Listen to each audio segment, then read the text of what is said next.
If he did not support Scientology or was hostile to it, he would be declared a suppressive person and Marla would be forbidden to have any contact.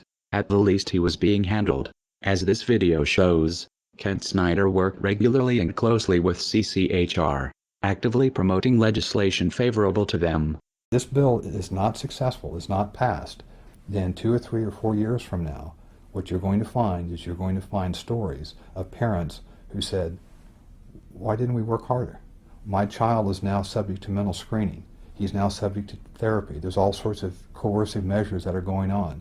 So the time is now. Parents need to understand that, and we're going to do everything we can to fight against it. This is important because there is an attempt to rationalize Ron Paul's involvement with CCHR and founding member Dr. Zass as harmless. On the Ron Paul forums, when a supporter points out the Scientology connection, another member tries to spin Zass as a great libertarian who is not a Scientologist nor is sympathetic to Scientology. This is bullshit. CCHR is a branch of Scientology and SZAZS co-founded it. The Church of Scientology would never allow someone they did not control to have that much influence. The CCHR website was registered by Scientologist Amber Smayataki. Most of the board are Scientologists. Zass denies being a Scientologist. A representative writes, sharing this battle does not mean that Dr. Zass supports the unrelated principles and causes of any religious or non-religious organization. This can be true working with most organizations, but as we have shown, Scientology does not work this way. You are either for Scientology or you are against it. Whether SZAZS himself believes in Xenu is irrelevant. What is relevant is Scientology considers Zass non-hostile and therefore successfully handled. Kent Snyder may have something in common with Lisa McPherson. His involvement with a cult might have killed him. Like Zass, Scientology believes in an extreme version of personal responsibility. That disease is a result of body thetans and it is the Scientologists' fault for not trying hard enough to clear them. If they did, goes the theory, they would be free of disease.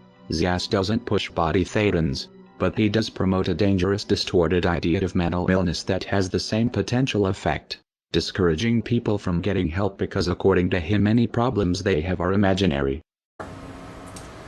The CCHR was created in 1969, founded by the Church of Scientology and by famous renegade psychiatrist Dr. Thomas Zass. From day one, most or many of the senior leadership of the CCHR have been Scientologists. And for Zass, and of course this has been taken on big time by Scientology, therefore mental illness is not real illness. It is possible Kent Snyder's untreated illness and death was a result of adopting the Scientologist beliefs that his illness was his fault or not real. It would explain why he had no health insurance. Many Scientologists don't. It seems Snyder sincerely believed in Ron Paul's libertarian rhetoric and equally trusted his Scientologist friends, though this ultimately was not in his best interest. A further question arises: how many of Scientology